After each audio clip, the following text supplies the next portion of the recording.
What does it take to get an agency to $20,000 or $30,000 or even $50,000 a month in revenue?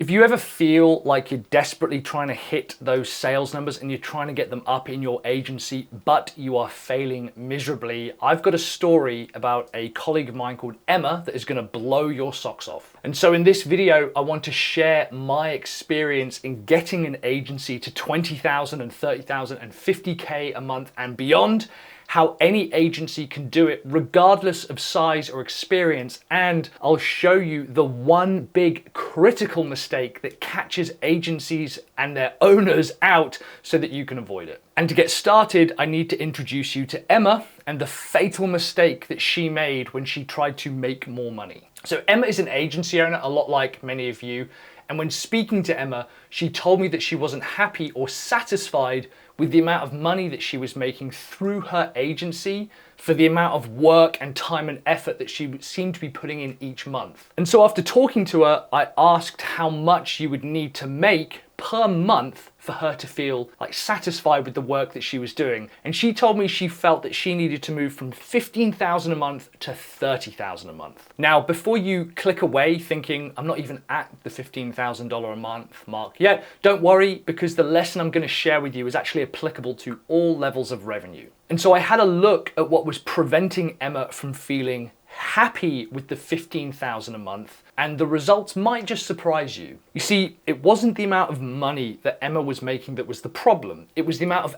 effort she was putting in to make that money. Now, 15 grand a month is pretty good in my books. Emma has a VA in the Philippines and she has a designer based in the States that she works with.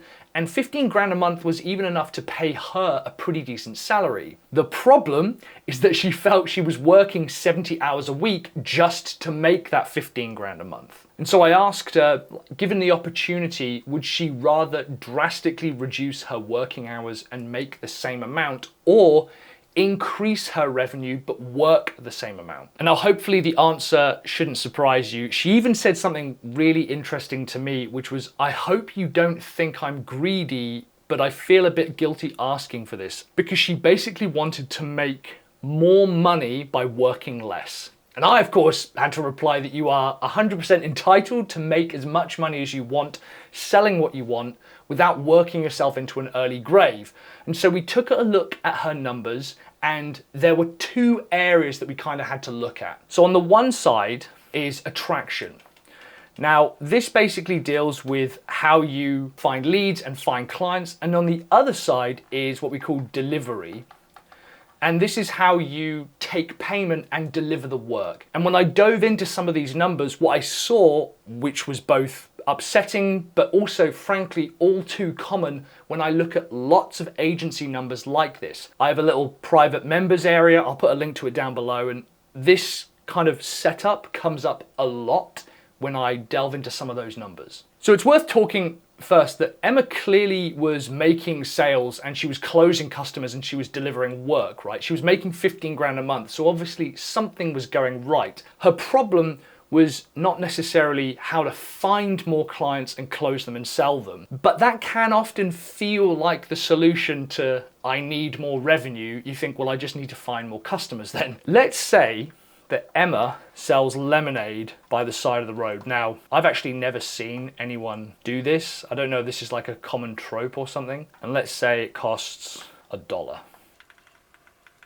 Like I said, I've never seen anyone actually do this, but for the sake of our story, this is going to work really well. If we set up a lemonade stand, we know we want to increase our revenue, and there are a few places that we can look at improving. Now, the obvious place is sales, right? The number of people who physically buy from you. Which sounds simple, right? If you double the number of sales, you will essentially double your revenue. And I am staggered at the number of bullshit internet marketing gurus who will tell you that this is the solution. Like, obviously I'm trying to increase my sales, dumbass. So we need to start looking a little bit earlier. And if we look at the stage before, which is what I call pitch, or sometimes called proposal, this is essentially the area where we talk to the customer and we tell them, this is how much it's going to cost and this is what you're going to get in return. Now, if we double the number of proposals that we give to interested party, the theory works out that we should double our sales. So I asked Emma, how many proposals did you send before you landed your previous client? And she wrote a number down. So let's say, I don't know, it was 4 to get 1 sale, for example. And so now we've got one place where we could potentially double our revenue. If we double the number of pitches and proposals we're making, we'll double the number of sales. But let's look at the stage before that I like to call appointments, sometimes called calls.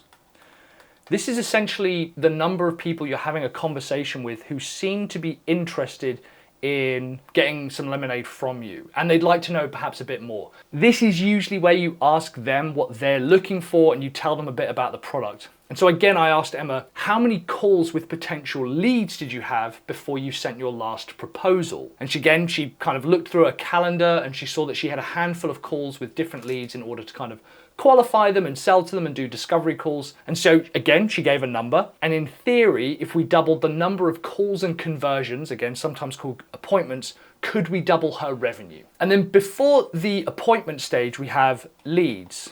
This is essentially the number of people kind of walking past our lemonade stand and they're thinking about buying.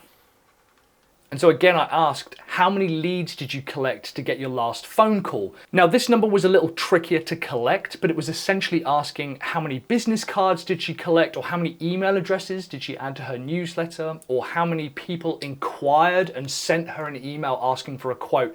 And now again, let's say that this number was 20, we need to ask, if we doubled that number, would we double her revenue? But there is one stage before all of this that I like to call either subscribers or audience. This is essentially the number of people who know that you exist, they know that you have a lemonade stand, or they're in the market for a lemonade stand. And so I asked Emma if she knew how many followers and newsletter subscribers she has on a list or social media platforms, things like this. And what's staggering is that Emma very quickly gave a number. We've all probably got those numbers in mind, but there was already something that we could see that was starting to kill her business. And so she might have 1,000 followers in one place, maybe she's got 200 email subscribers, maybe she's got 500 followers somewhere else, maybe 250 somewhere else, okay? And so now we've got a bit of a plan for figuring out what she needs to work on to double her sales. However, if we look at the number of people who are in her audience compared to the number of people that became leads and then calls and then pitches and then customers, it reveals a bit of a flaw in how she acquired customers. And if you remember, I asked Emma how many hours a week she was working right now, and she told me a number that was really disheartening. So she was doing all of this for $15,000 a month. And it worked out that she was doing between 60 to 70 hours per week. And so I asked her, if we double this to 30,000, do you really have the ability to double the amount of hours you're putting in as well? I mean, physically, 140 hours a week just isn't, well, it's not even possible. And so I asked her, okay, so your solution to not having enough time is to take on even more work?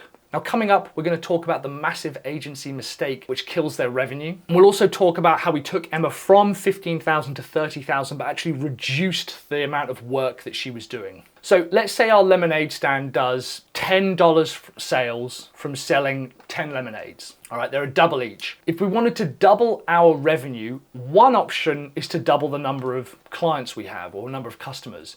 But if we're already exhausted and overworked from making, 10 lemonades a day or 100 lemonades a day, and it takes a full day to sell all that lemonade, doubling the number of customers might not even be feasible or even possible. So I asked Emma what her current average price was, and she told me that per project is roughly $3,500, $3,500. And on average, she sold about 4 projects a month, totaling about 14,000. And she also had a few customers on a hosting plan, which brought in another $1,000 a month, which equals that extra 1,000, which brings her to 15 grand. So I asked her, when was the last time she raised her prices? And she told me that she hadn't raised her prices in about 5 years. And then I asked her, well, how many hours a month do you spend on those projects? And she said, roughly each project equals 1 full working day per week. So what if we raised our prices just a little bit, like with the lemonade, to $1.50?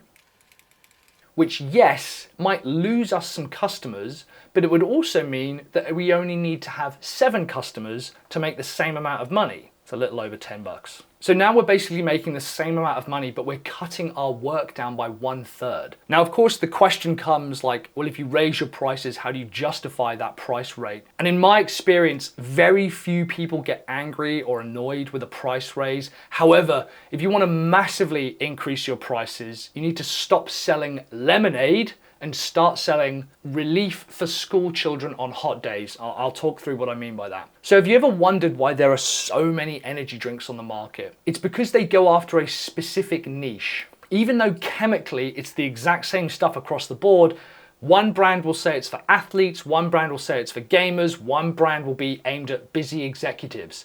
If we look at wedding cakes, they are made with the exact same basic ingredients as every other cake on the market, but they're able to charge hundreds, if not thousands, of dollars because it's for a specific market and for a specific event. What Emma needed to do was to go after a specific market and stop trying to sell cupcakes to everyone and instead start selling wedding cakes to specific people. Instead of selling lemonade, she could sell pre-homework refreshment. So we've got price, right?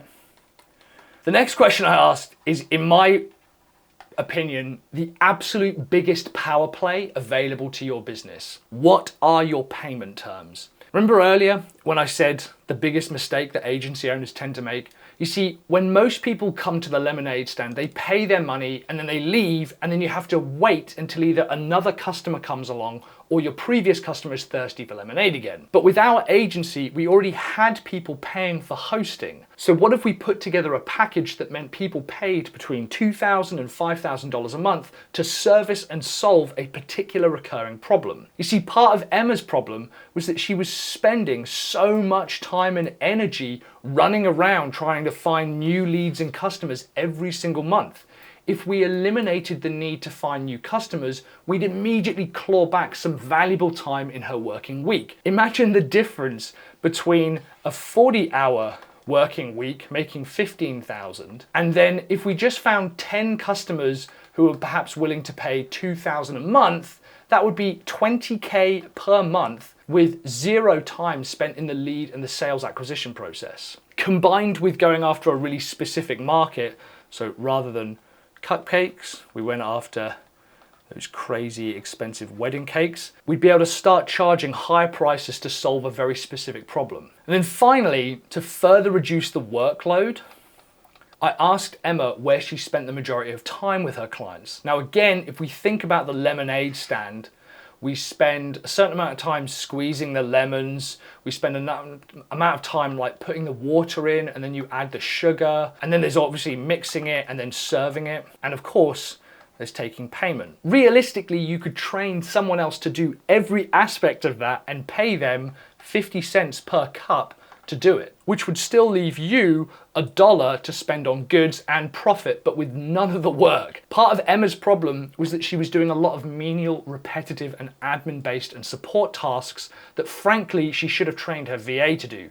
Things like password resets or chasing invoices, uploading documents and files, setting up hosting, stuff like that. There was something like 50 to 100 tasks which Emma didn't need to be doing, and she had a perfectly capable VA to do them. When we looked at how much time these menial and repetitive admin support-based tasks could be, they took anywhere from 3 to 5 hours a day. Shockingly little time was actually spent working on like client problem solving. Something that's really helped me massively scale my agency and reduce our working hours was by moving all of our clients over to a SaaS platform where they're all using the same tool. If you kind of imagine having your own version of ActiveCampaign and Circle or Teachable and ClickFunnels, or all of those rolled into one, and I've managed to snag a free 30-day trial for anyone who watches this channel for a piece of software that I use called High Level, which is specifically designed for agency owners. Plus, I've loaded it with all of my funnels, my websites, the campaigns, templates, ready to go for use with either your business or for your customers. And I'm also including my free training on how to sell marketing services to your clients and how to hit 10K a month with a SaaS business. If you use the link in the description below, or if you head over to sellyourservice.co.uk/high level, you can get your free 30-day trial. And so where is Emma now? Well, simply put, she's working way less and she's making way more money. She's turned her business from a one and done churn style lemonade stand into a repeat subscription based refreshment brand with high margins and an in-demand product. Now, while looking at the attraction side of the business, there are certainly things that she could have changed. For example, if you were to just increase each of these by 25%, you certainly get a long way towards doubling the number of clients you get. But in Emma's case, the majority of the problem came from how she was delivering and charging for the work. And so Emma decided to go after female business owners who had a sizable Instagram following and wanted to sell online products and courses, so they're not just relying on things like sponsorships. She created a $2,997 per month package. And so in Emma's case, what she basically ended up doing was targeting female Instagram influencers who basically had a sizable audience. I think she says they have to have over 100,000 subscribers, and she wants to help them sell, or they want to sell online courses without just relying on like sponsorships and influencer deals. So she created a $2,997 per month package where she helps drive course sales and digital product sales and even physical product sales from her client's audience. And something that's really interesting is she creates really valuable testimonial content for the influencer off the back of the sales. Now, most of her work is now done by a team of 3 VAs, something like this. She also still has her designer, who is based in the States, and she herself spends most of her time communicating with clients as opposed to kind of like grinding out work and trying to close customers. But of course, Emma's ambitions don't stop there. Now that you understand how to double your revenue, you'll probably need a longer term sales and marketing plan for continual growth towards that coveted $1 million a year, which is why I've recorded this video up here talking you through how to hit $83,000 a month, also known as $1 million a year. So go ahead and click that video to see my process on how to hit $1 million a year with your agency.